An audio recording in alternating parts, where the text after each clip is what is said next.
So the reading today is from Ernest Holmes, and we love him. He says, "There's a universal law of mind or creative principle which acts upon your thought to produce an outer effect in accordance with that thought. Your thought has creative power because your mind is connected to universal mind. You're a center in the creative field of mind. What you are thinking matters. You're always experiencing the effect of the way you think, feel, and behave. Your thoughts take shape and form as the everyday conditions and circumstances of your life." And so it is. So with those powerful... So, as was mentioned before, the theme for this month is getting grounded back to the basics. And it's really an opportunity to visit the teachings of science of mind and for each of us to get grounded in the truth and to be on the same page as we begin this year of moving through our theme, 2020 Spiritual Vision. Last Sunday, I reminded each of us that there are 10 core concepts to the science of mind, and that the first core concept says all creation originates in the one source. God is all that there is. So in the beginning, God, and everything came out of that substance, so that all of God, in its wholeness and in its completeness, is everywhere at all times. There's no space where God is not. We're immersed in it, and it flows through us. It's a sphere whose center is everywhere and whose circumference is nowhere. So that brings me up to my talk today, the power of thought. Now, underlying this idea is one of the most important foundational concepts of the teaching of science of mind. So I really thought that I needed to talk about core concept 2. Core concept 2 says that God is threefold, triune in nature, having three aspects or modes of being within the one. These are spirit, soul, and body, and this is God as macrocosm. Now, you've probably seen this around, right? Most of us that have been here for any length of time have seen this. This is our teaching symbol. And since some people are visual learners, I thought over the course of this week that I would talk a little bit about this. So this first part, this top part, up, if I can get this little red thing to do what I want it to do. Yeah, that top part of that first line is spirit. Now, spirit, the term, strictly speaking, the term spirit means God in the conscious mode. But sometimes you'll hear people use the word spirit as a synonym for God itself. Now, it is the self-knowing, spontaneous, reasoning, and volitional aspect of God. The presence of spirit is the cause of everything that exists. It is the knowing side of God. Now, the part in the middle is called the soul or the law. The soul is the unformed substance out of which everything that exists was formed. It's the doing side of life. It's also the repository for all of our memories, our individual memories and our collective memories. Now, the part on the bottom is the body. And the body is the body of God, or our own physical bodies, or the body of our affairs. Now, it is all of the thoughts and beliefs that have ever been thought or believed throughout time in form. All of the material things and all of the circumstances and situations and relationships of our lives. Now, all three of these are aspects of God. Not one of these different aspects is any more important than the other one. They are all very important and integral to the whole.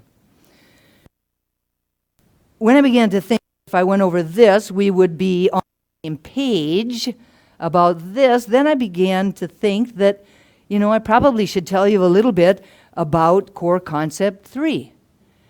Core Concept 3 says, it's the creative process itself, and it says that God is the great causative word or thought of God eternally initiates the divine creative process. Now, if you've been coming to the center for any length of time, you probably would have heard somebody talk about, as they were trying to explain this law, they would talk about the physical laws, the laws that are in the physical universe that work the same way for everyone all of the time. So think about gravity, or think about electricity. Now this law is exactly the same as that. It is always working for each of us all of the time, for everyone all of the time. It was originally spoken to on the spiritual plane by Jesus. He spoke about this law of faith when he said, "It is done unto you as you believe." As you believe. So it knows really nothing about big or small. It doesn't care whether the person that's using it is old or young, white or black, young or old, rich or poor.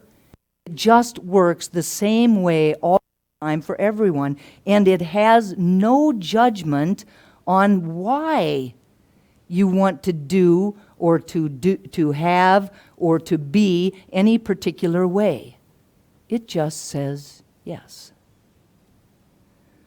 Now, here at the Triangle Center for Spiritual Living, we like to equate this idea of the creative process, and all the practitioners will laugh because we always would say it's the answer to any question you find on a test, and that is seed, soil, plant. Seed, soil, plant. So the spirit aspect of God, that part up on the top, is like the seed. So God has a thought, or this seed. That thought, or the seed, is put into the soil, which is that middle part, soul, or the law. That part, that unformed substance, then works on that seed, thought, that idea, and creates out of it something in form. This then becomes the body, or the body of God, or the plant. Now, this is how it works on the macrocosm.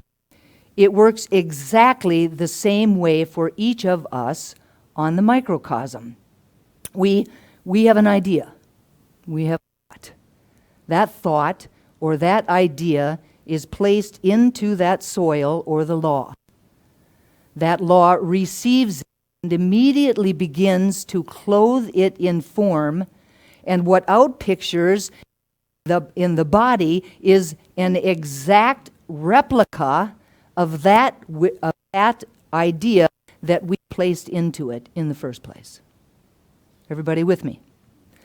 Now, this spiritual law is always like a mirror reflecting our mental attitudes. These thoughts and beliefs and feelings that we hold to be true about ourselves or about each other, about the universe and our place in it. If we tell ourselves, "I am abundant, creative, joyful, and free," and we really believe it, then that will be the experience of our lives.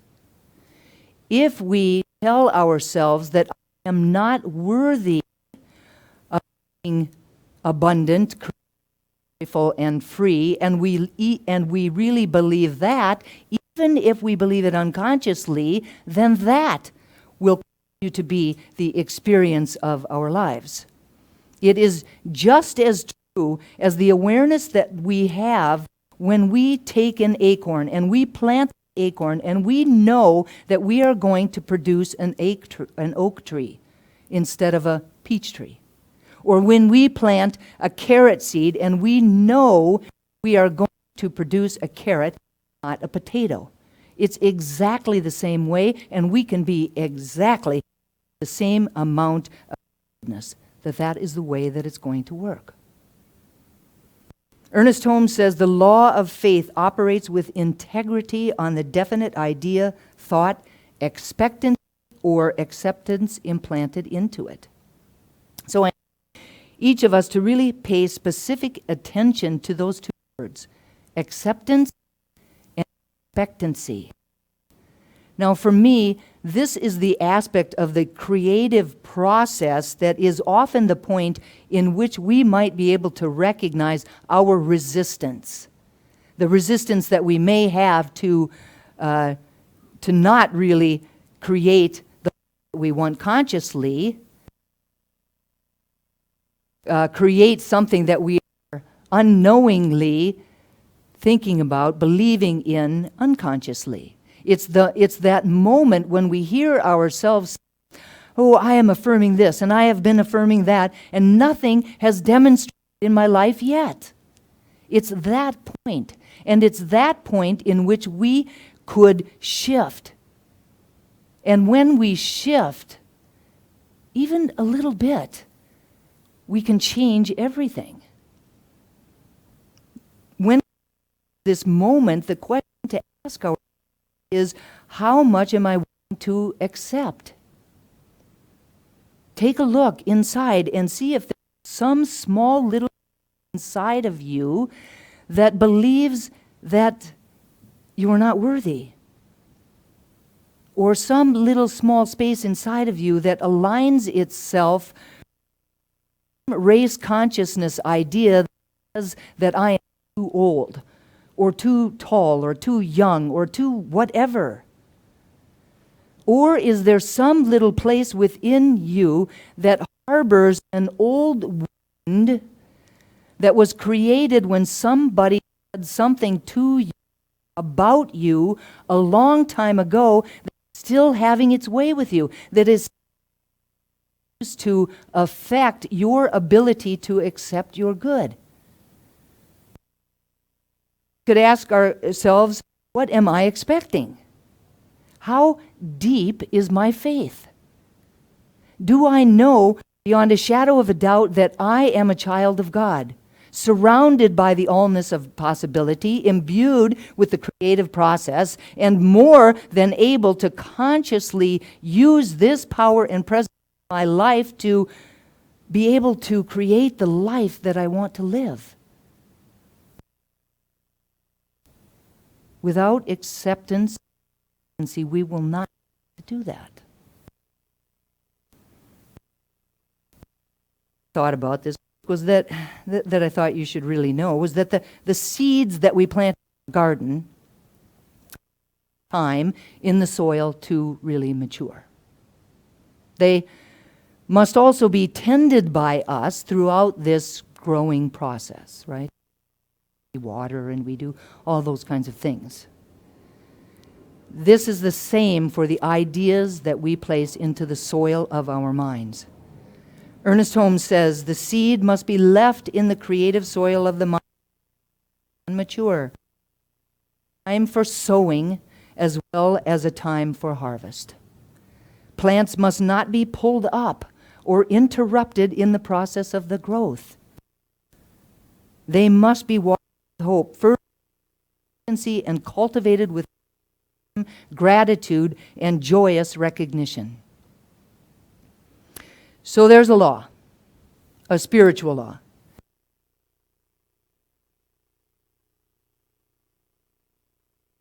In the physical world, invisible prototype of perfection. And did you get that? Visible prototype of perfection that exists on the spiritual and mental plane. This law of faith is mechanical in nature. It always says yes. It always works the same way all of the time. It is mechanical in nature, and it manifests inevitable results with mathematical certainty. You can count on it. We don't have to coerce, compel, control, manipulate, force, demand, beg, beseech, plead, bargain, or rationalize. Know the truth beyond. We only have to align ourselves with the truth of who and what we are. We only have to remember that this power and presence is within us and we can use it. It is our awareness of this truth and our faith in it that is the important thing in our life. The most important thing. If we create only which we already know, our lives will not change. If we continue to create from the same thoughts and the same beliefs and the same feelings and the same attitudes that we have always created from, we continue to create what we've already experienced time and time again. Different hairstyle, different body, different whatever, right? We continue to create from the same level of acceptance. We will never have what we desire.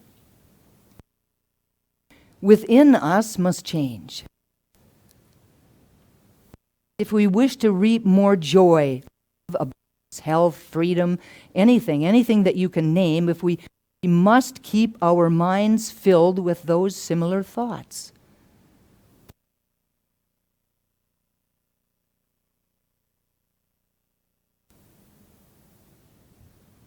We must also keep, when we keep our thoughts, our mind on those thoughts, we have to do it not only for ourselves, but we have to do it for another. It is absolutely impossible to hold one particular kind of thought for ourselves and to hold another completely opposite thought for somebody else. You know what I'm talking about. It is impossible. And the truth is that the thought with the most emotion behind it is the one that will always win out and the one that will always manifest itself in form in your lives. We will always, did I hear a oops?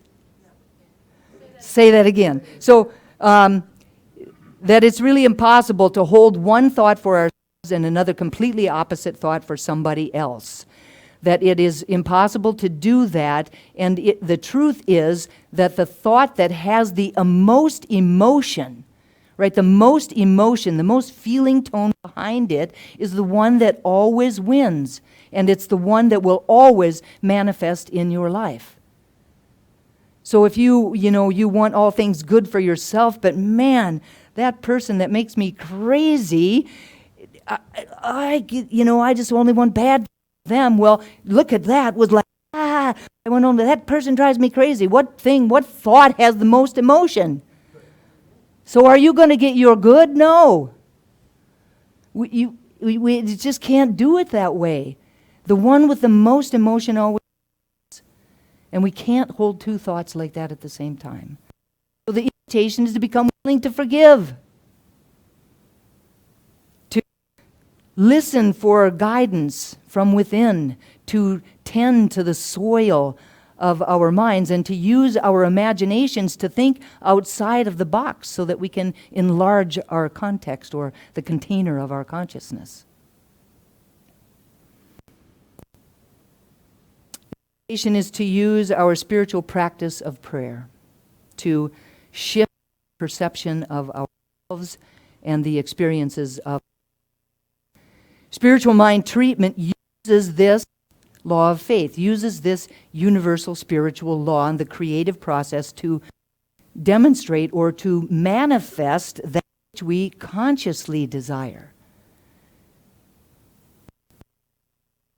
We pray for ourselves, we can pray for someone else, or we can ask someone to pray for us. And I'll tell you, If you've never had it done, get it done today, because it is magnificent. It is powerful. We and manifest those thoughts in form.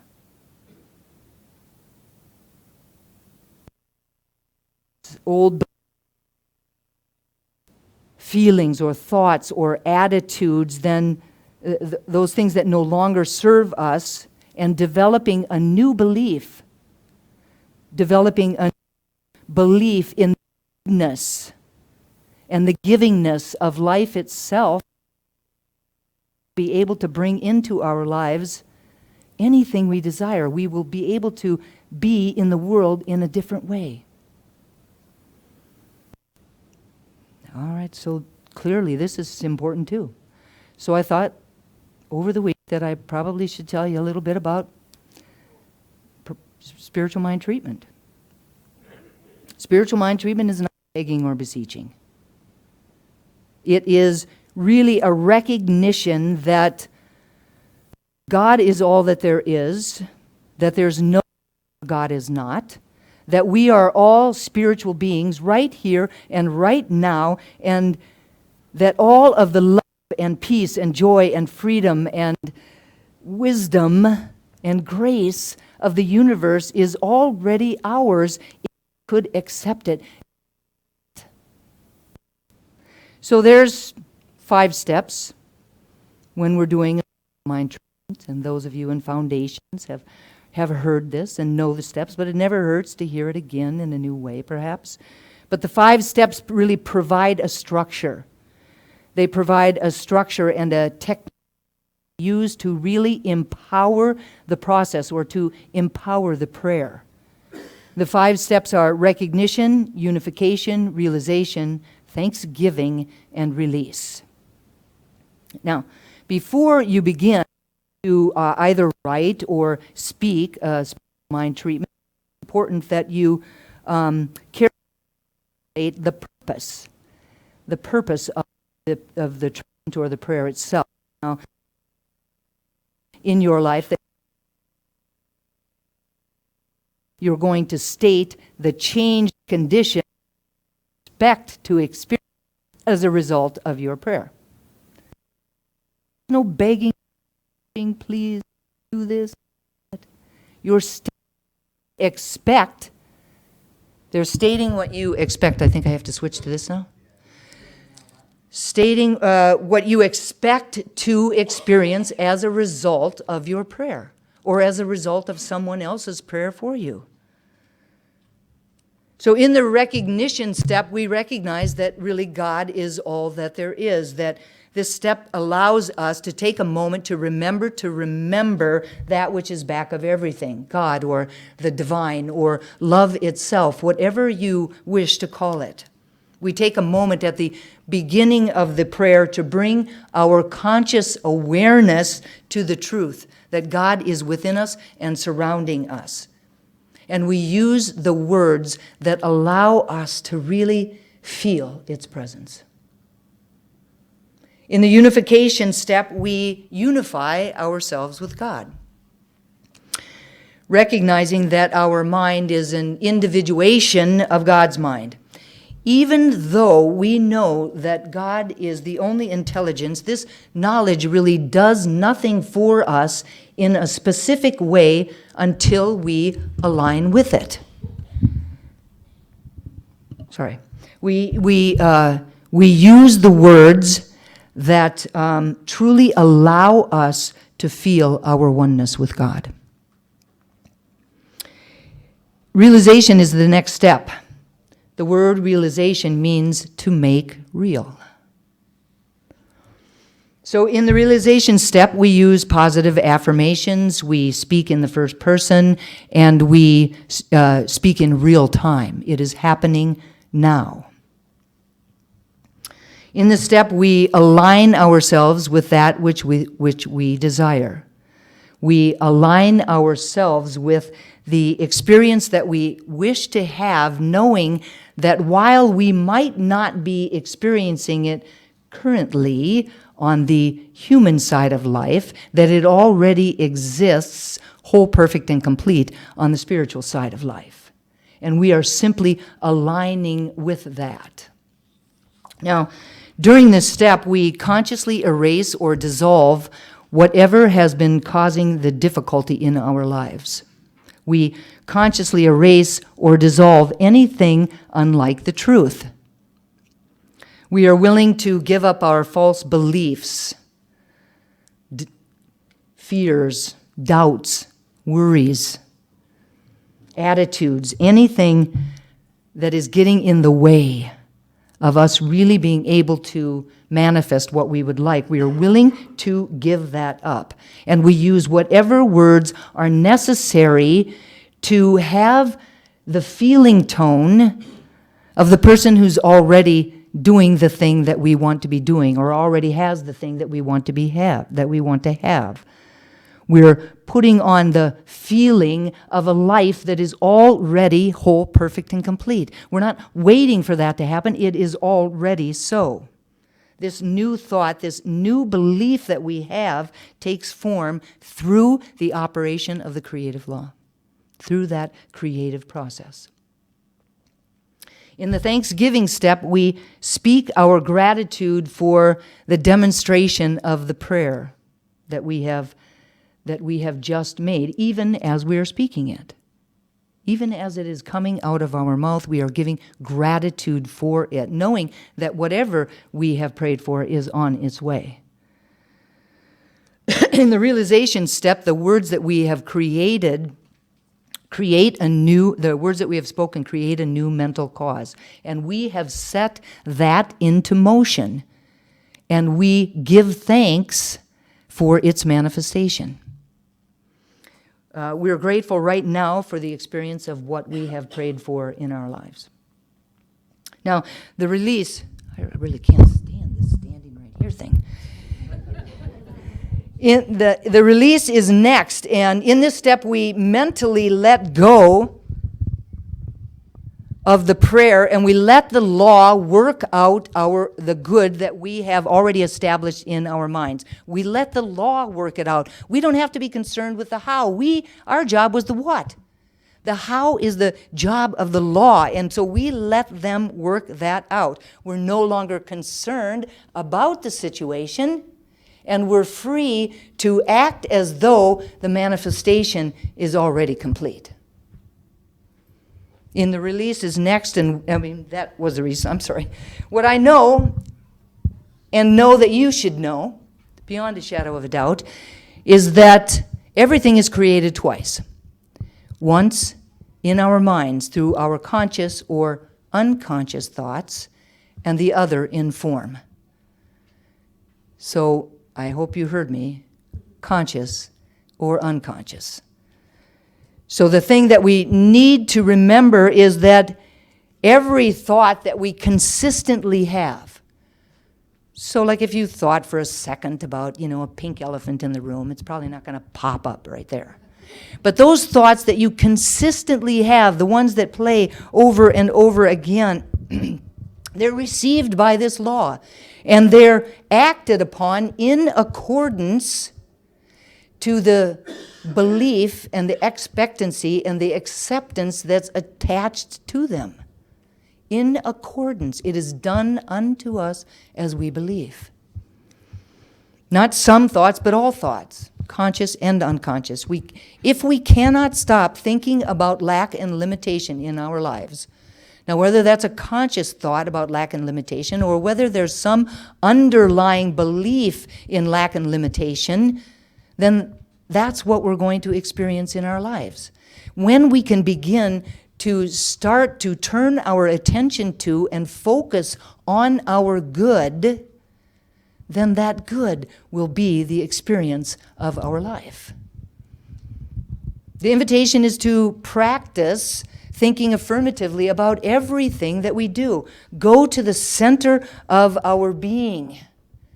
Allow that inner wisdom to inform us. And then we can choose what we want to have and what we want to become. And then we can go about creating that life.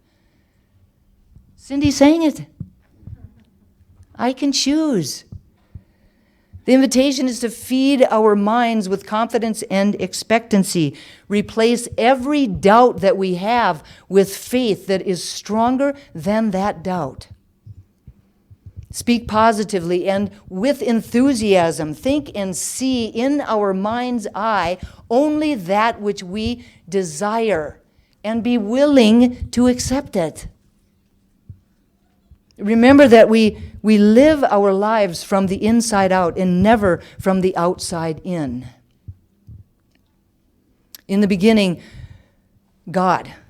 In the beginning, God. In the middle, God. In the end, God. And our use of this power and presence that is within us. We, along with our inner divinity, are the center of power in our lives. We can choose. Our thoughts have power. So this then was my thought process throughout this last week. And as you have just experienced, I thought it was important, and so I decided to stick with it. My thoughts have power. And so it is. So it is.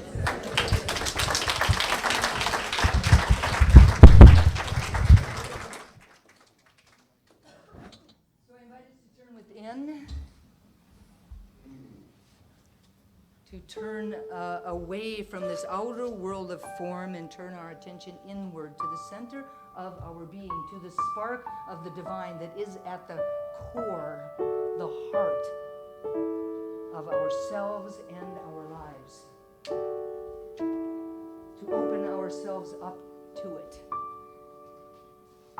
Open our hearts, open our minds, expand our conscious awareness of its presence within us and surrounding us.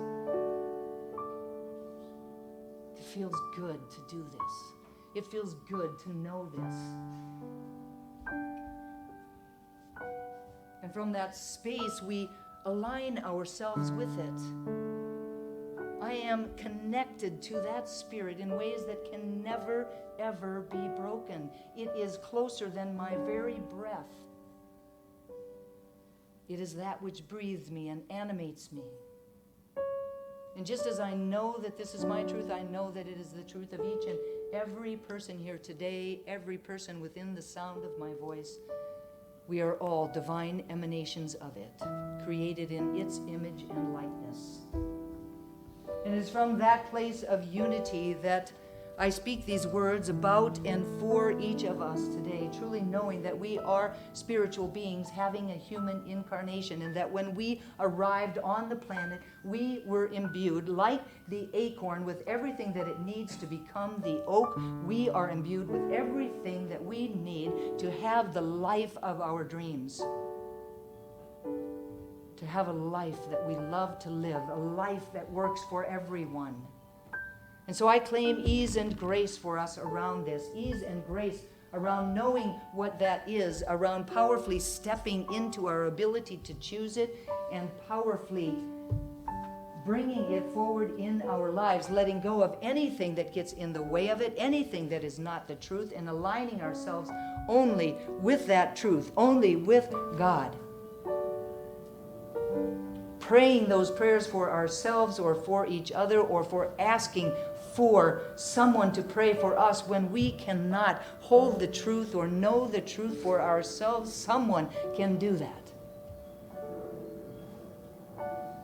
And I'm so grateful to know this truth and to speak these words. So grateful for the power of prayer, knowing that these words are loosed into a law that only ever says yes. That my words are clothed in form, even as they are spoken. And so I speak them with expectancy and acceptance, and know that it is so. And so it is. Amen.